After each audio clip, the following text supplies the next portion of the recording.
Episode 9, Ask the Locals, contains some explicit language and mature content. A Form of Idolatry by John S. Lewis. The spirit of revolution was powerful in the air. Our country, we were told, had finally broken the yoke of imperialism. The schools were dragged from the breasts of the churches, dark faces with woolly hair began to appear as tellers in banks, industries were nationalized, certain imported food items disappeared from the market shelves, streets were renamed to commemorate the sacrifices of our own. Then the reality of change set in. After generations of servitude, such a culture of existence must have become genetic, for the people soon began to resist and to call for the return of the imperialists. Of course there were those who opposed the revolution because it negatively affected their social, financial, and political livelihood. Then there were the common folks who couldn't be bothered who ruled the country. All they needed was to be able to earn a decent living. However, it is usually the latter whose numbers win elections. Thus it was that the common people were being hauled back and forth from one political propaganda to another by groups of influential persons like a rope in a tug-of-war. It was in the midst of such climactic conditions that I was summoned and ordered to gather a group of loyalists to remove the last bastions of imperialism, the statues of the former rulers which would have been causing the common people to reflect on times of what to them was good living. To ensure that they obeyed orders to the letter, I observed from the point of cover as the demolition gang tilted and began to lower the first statue. Suddenly something went wrong, and the workers jumped clear. The heavy stone statue began to topple to the concrete pavement below. What happened next was unbelievable.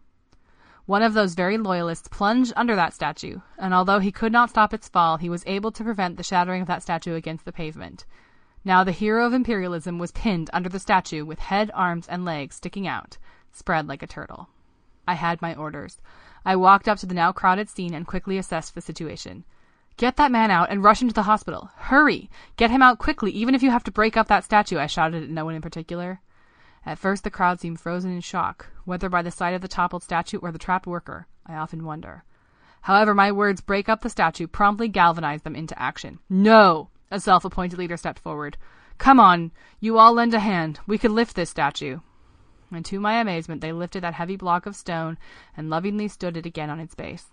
When the leader of the revolution heard what had transpired, he shook his head sadly. "Remove it from the sight of the public," he commanded. "But as soon as I quit this office, others will put it back in its former status." He was right. His successor handed back the country to the former colonizers, like a child who is forced to return a stolen penny. Then he personally ordered the statues put back under the guise that they are all part of our history.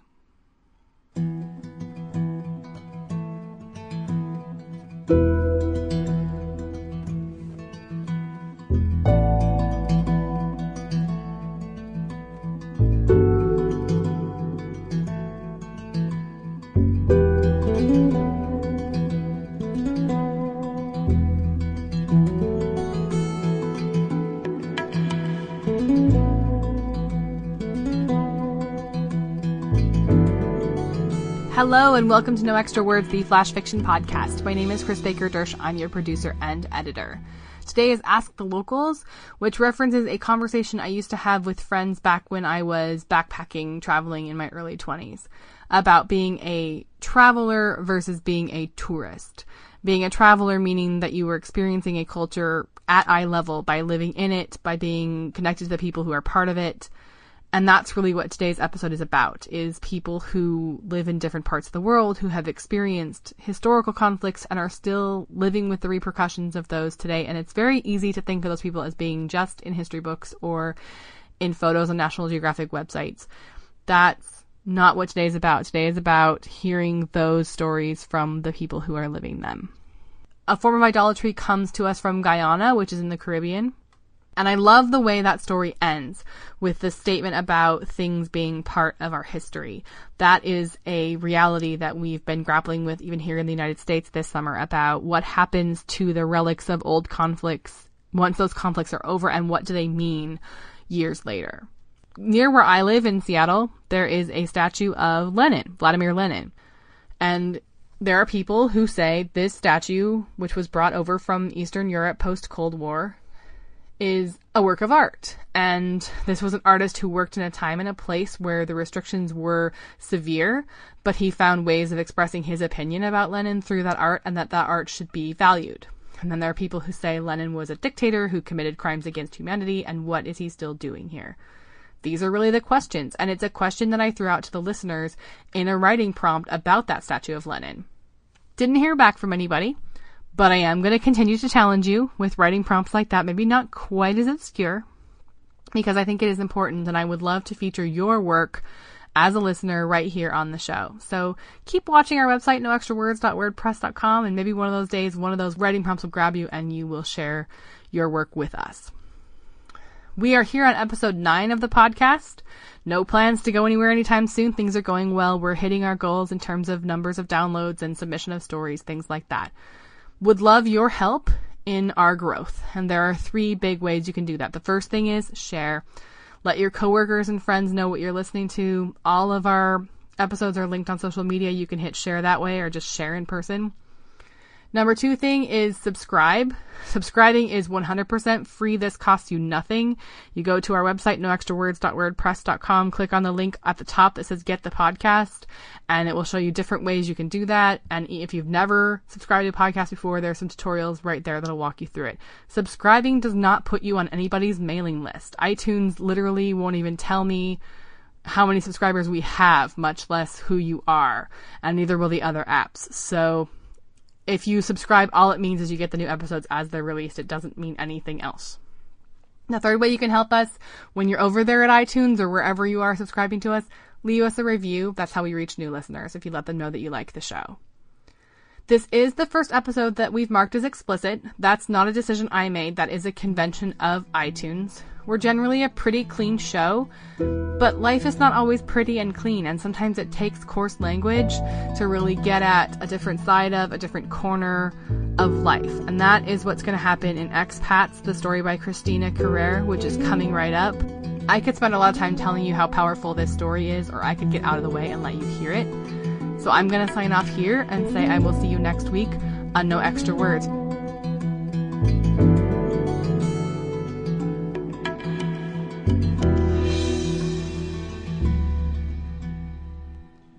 Expats by Christina Carrere.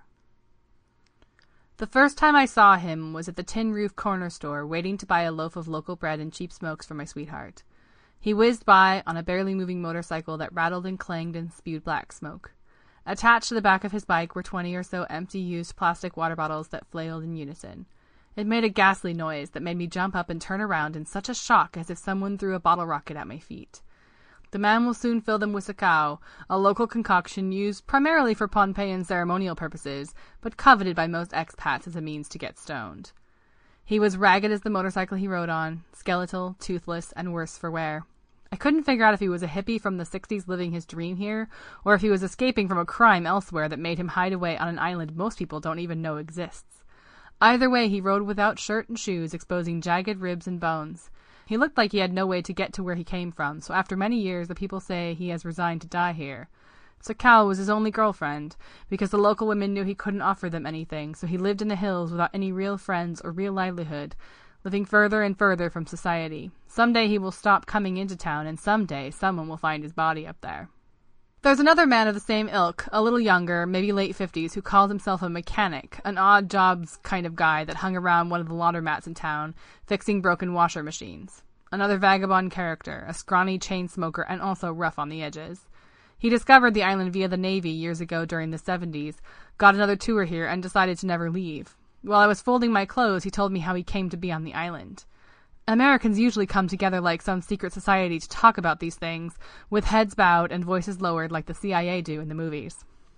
He lived in a trailer at the tip of the point overlooking the water, and is seeing a local Pohnpeian widow who lived on the other side of the 10-mile-wide island. She ducked her entire body down while riding shotgun in his 1991 Toyota Ram, an old Japanese miniwagon that never sold in the States, so not to be seen with such a low-class menwai.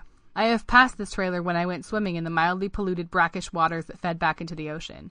It was an uninhabitable trailer with a tranquil view for sure, but certainly not enough to cut all ties back home to eke a living for, unless you were hiding from someone. Such is the case of Brad, 25, tall, thin, and slightly balding, a Peace Corps volunteer from Pasadena, a seemingly straight-laced kid, worked as a teacher at one of the local elementary schools. Unlike all the other Peace Corps teachers who live for the weekend to get drunk at the dilapidated disco, he stayed after school and volunteered at the churches, or helped the swim coach out with the 7 to 12-year-old age group. Brad had befriended the proprietor of the dank watering hole one wet afternoon in the shantytown of Colonia. I know this because I saw the two of them parked at the bar when I walked in to order the smoked tuna pizza. I was the only one around, the bartender and the cook nowhere to be found. Mr. Skipjack, a sort of a legend and popular topic of local gossip, was a cursing, rambling ex-Australian sailor who ran his customers off after a few Jack and Cokes. I overheard the raspy, middle-aged, sweaty sailor in a sort of whispering voice, but loud enough to hear within earshot, as I was. Asked Brad, "How's you do for a job, me mate? You can use a few extra dollars to pad your shitty Peace Corps pay, eh?" "I don't know. What do you have in mind?" Brad asked, both of them unaware of my presence. Mr. Skipjack handed him a wad of cash and said, "Here's money for the free tutoring service I can offer to your choice students." He winked and slinked back into his slouching position, looked into his alcohol, and then to Brad with a big grin. "What will you be tutoring, Skip?" Brad inquired reluctantly. "Oh, I don't know. How to be an upstanding citizen of this global community. Sorta an extension of what you do." "I teach English, Skip. That's all I do." "Sure, mate, sure you do. You know us. We spot our kind like Gaydar. Welcome to the unregulated, shark-infested waters of Micronesia." Mr. Skipjack raised his glass to Brad. Brad raised his drink back at him and gladly pocketed the money. The sudden downpour of rain deafened their words. A sheath of rain suddenly blocked the view of Pompey Harbor, which on a perfect day could be seen clearly from the bar's balcony, that was always bespeckled with a few scattered tropical plants in broken planters.